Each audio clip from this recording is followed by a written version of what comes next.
A beloved real estate agent kidnapped on the job. All of us realized Mom had been taken. And a cryptic text message only heightened the mystery. This relief really just turned to complete horror. Did you think you could find her in enough time to save her life? You got to tell yourself, she's still alive, and you do everything you can.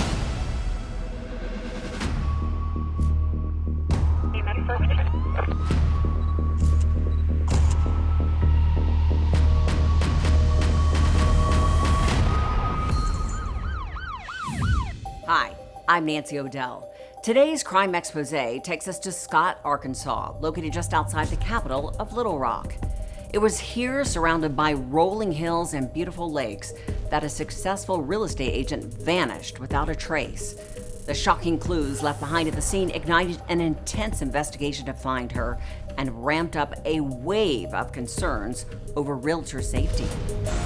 It was September the 24th, on a beautiful fall evening, when a call came into the police department from Carl Carter. His wife did not come home after work. Carl explained his wife Beverly was a successful real estate agent. At around 6 that evening, she had called to let him know a couple had contacted her about buying a home. So she decided to go show the house since it was on her way home. So I think around 9, he started thinking, where is she at? She's not answering the phone. He immediately called his son, Carl Jr. I received a phone call kind of late into the evening from my dad, and he was concerned. He said, that he kind of explained that Mom had been working late showing a property, but she wasn't responding to his phone calls and his text, and I could just hear the worry in his voice, and that was just odd to me because Dad's really not a worrier, because she had told him where she would be showing property that day. So I encouraged him to go over to that property, and I would drive over to my mom's real estate office, see if she was there, perhaps, with these clients writing a contract and usual real estate. And, my dad arrived upon this scene of this house. He was shocked by what he saw. It was a house that had been, sitting for a very long time. There was no utilities, but the front door was wide open. My mom's car was there. No sign of my mom. She was just gone and vanished. Something very, very odd was going on. Investigators took the missing persons report seriously and searched the empty house for clues. There was no blood. There was no, obvious signs of struggle. You could tell somebody had been in there, but you just didn't know exactly what had happened. While CSI technicians dusted for prints, a disturbing clue was found outside. I saw a tire track that looked like it had backed up to the front door. More alarm bells were raised when detectives unlocked Beverly's car and found her purse still inside. There's no way a woman is just going to leave her purse in a car. It's got her ID in it, her money, her credit cards. And was there other evidence you found in the car? A notebook. It looked like something that a realtor would have been writing. It had addresses of houses, showings. While investigators combed through the notebook, they questioned Beverly's husband of 35 years, wondering if he had fabricated her missing persons report. Really know what kind of marital issues they have. I don't know if they're having financial issues. But we know that he was the last one that we could prove that spoke with her. So we wanted to get him separated and get him to our office so we could start, digging into his background. He had a life insurance policy on her. Could that be a reason? If he wasn't involved, does he know who did? Did he pay somebody to do it? But authorities couldn't poke any holes in his statement. Typically, if somebody's got something to hide, they're going to lie to you left and right. And Carl came in and he spilled his guts about everything in their past without me even having to ask, really. He told everything. So at first, did you feel like investigators thought your dad may have had something to do with your mom's disappearance? Based upon, every crime show we had ever seen, that, you start by looking at those closest to the victim. So often that is the spouse. And yet words feel so empty where, I'm talking to detectives and I'm like, look, I know this looks bad, but don't waste any time investigating down that path because that will detract from what you should be investigating. So it was tough. Thankfully, they ruled Dad out as a suspect pretty quickly. Beverly's vibrant spirit had always been the glue that kept the family together. She was short in stature, but very, very big in personality.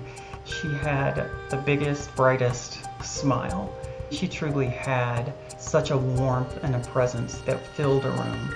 As one of the top real estate agents in the state, Beverly always went above and beyond to find each client the home of their dreams.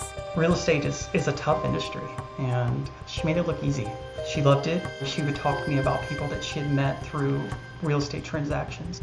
It was beautiful to hear my mom talk about working with people. She was just loving it and eating it up. Then, within hours of Beverly's disappearance, her family felt a flash of relief when a text message came in.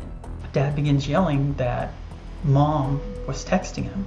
It said that she was out having drinks with friends. It was in that moment that this excitement, this relief, really just turned to complete horror. Even though it was terrifying to know that she had been taken, there was peace in knowing that she was close by.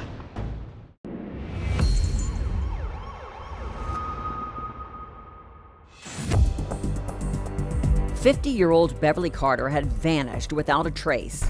As detectives, friends, and family looked for her, a text from Beverly's phone came through, which changed everything. So what was it about the text that was so shocking? She doesn't drink, so that was a dead giveaway. There was no doubt that she had been abducted. All of us realized that not only had Mom, been taken, that she had been taken by someone that was bold enough to grab her cell phone and to pretend to be her.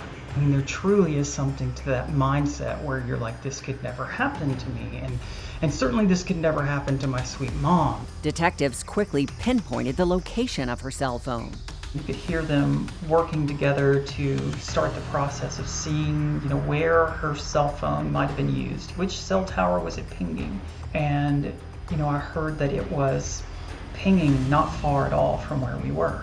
It sends out a ping, a signal about every 15 seconds to the nearest cell phone tower. And it will triangulate that GPS coordinate and it can pinpoint where that phone is at. So that must have been a relief. You thought you found the location of the phone. It stops just south of Little Rock at a commuter parking lot.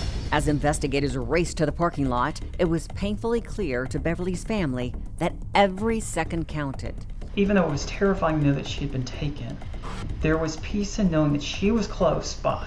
And seeing, all these detectives kind of rush to go see if they could find any sign of anything near the cell tower.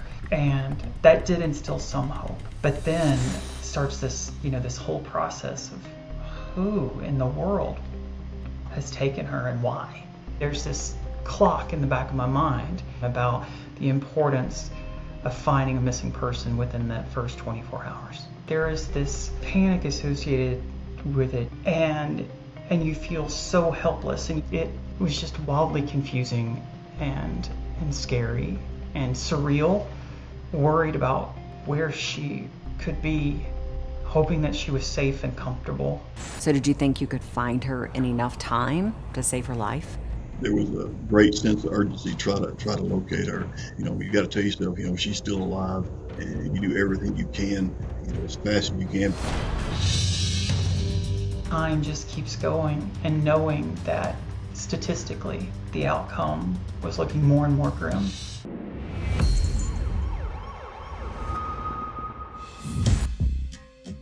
"50-year-old real estate agent Beverly Carter had been abducted, and detectives were triangulating the last known location of her cell phone. Last cell phone ping was south of Little Rock at a commuter lot. And I noticed that when I got there, the phone was off. Whoever had taken Beverly had turned off her cell phone. Detectives could no longer track Beverly's location. It's just kind of like or the wind coming out of your sail. It's just like, where do we go from here? As the minutes ticked by, Beverly's family began to fear the worst. Time just keeps going, and knowing that statistically the outcome was looking more and more grim.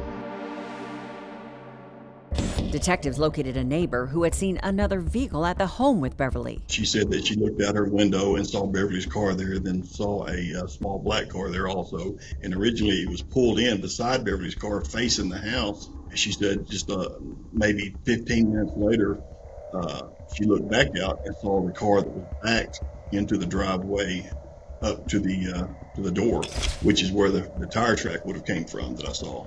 The neighbor provided a detailed description of the person. Slender white male with short brown hair got out and opened the trunk. She didn't really think anything strange of it. She said there's been people over there look at the house before, so unfortunately she didn't look back out, but it was pretty good information. And after digging into all the names Beverly had written in her notebook, detectives believed they had zeroed in on the prospective buyer she had planned on meeting that evening. Stephen Crystal Adams, and it gave a phone number. Detectives hoped the phone number would be the key to saving Beverly's life. It ended up being a spoof number, which a spoof number is a number that you can download an app and you get assigned a phone number. So could you find the person who signed up for that phone number? Well, in order to get this app, you have to have a legitimate phone number, legitimate name, address, everything. But we got the search warrant back pretty quick, and it revealed that the account was created by Crystal Lowry. So we started digging into her and found out she was married to a guy named Aaron Lewis. Detectives quickly rushed to the couple's home and observed a man who matched the witness's description walking outside towards his black car. Slender, white male, short brown hair, matched the description. I knew right then, no doubt in my mind, he was the guy that took Beverly. And as you approached him, what did he do? He actually saw us, and then he jumped in his little black car, and he fled. Actually, he ended up having an accident. He ended up had a busted face, his nose was bleeding. With Aaron Lewis in custody, officers searched the couple's home, hoping to find Beverly, but she was nowhere to be found. They scoured the home for evidence. And we found Beverly's phone inside their bedroom. As detectives prepared for Lewis's interrogation, they took a close look at his background. A career criminal. He'd been charged with several different crimes. He was a convicted felon. He'd been charged with a lot of thefts, a lot of burglaries. He even admitted his crimes on social media.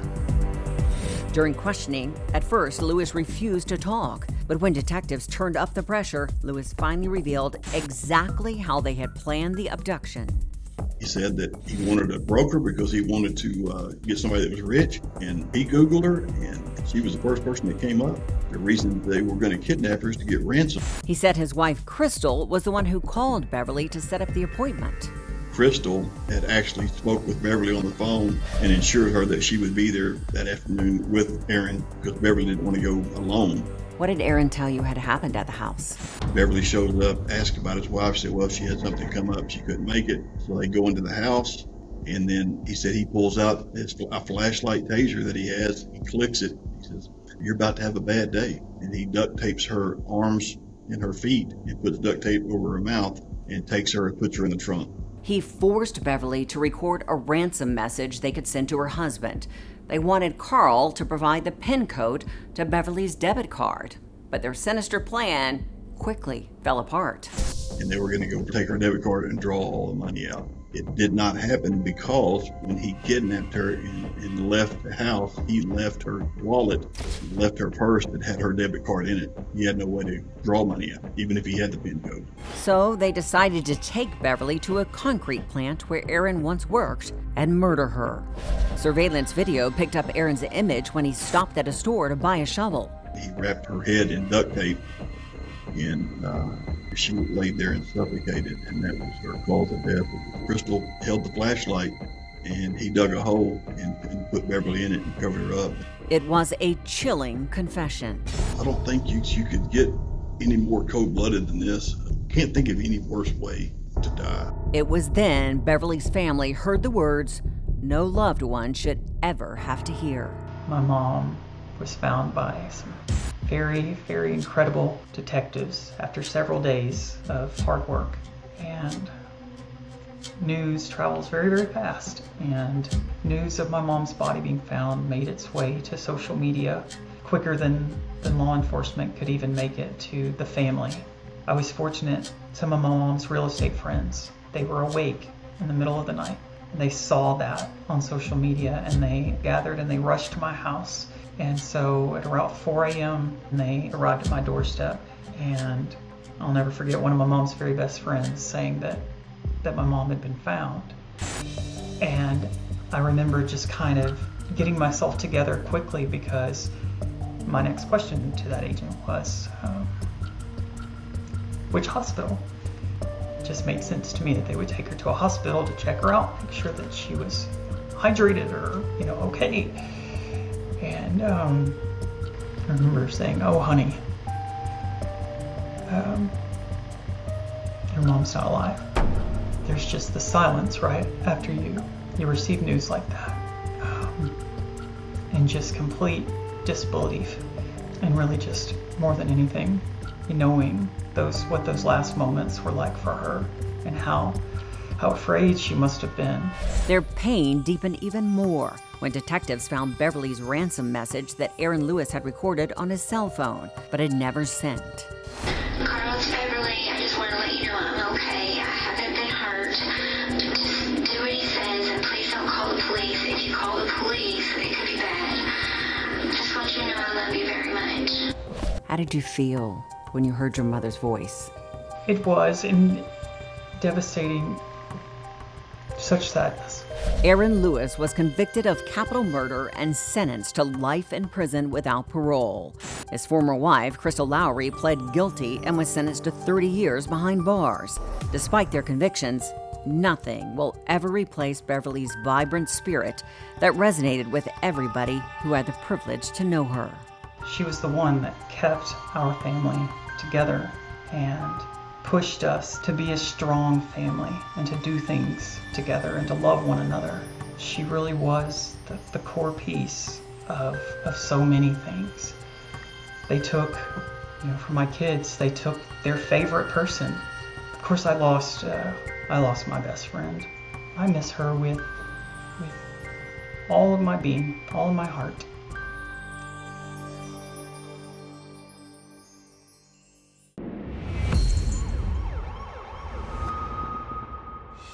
After his mother's murder, Carl Carter Jr. turned his grief into action by launching the Beverly Carter Foundation, a nonprofit dedicated to the safety of real estate professionals who work alone.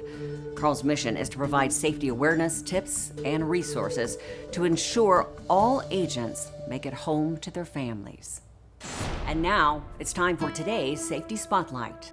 If you are a real estate professional or frequently work alone, there are some precautions you can take to reduce your risk and improve your safety. Vet new clients online or through a background check before meeting with them. Avoid meeting new clients alone. Instead, take a colleague or friend along, and always let someone else know where you're going. Avoid wearing expensive jewelry that may make you a target for robbery. Consider taking self-defense classes, or carry a personal safety device like pepper spray, a stun gun, or a personal alarm. And trust your gut. If you have a funny feeling about a client, don't meet with them. These steps may seem like a lot to close the deal, but they may just save your life. For more information, you can go to beverlycarterfoundation.org, a nonprofit organization started by Beverly's son Carl that provides research, information, consulting, training, and support to those in the real estate industry. I'm Nancy O'Dell. For all of us here at Crime Exposé, please join us next time and stay safe.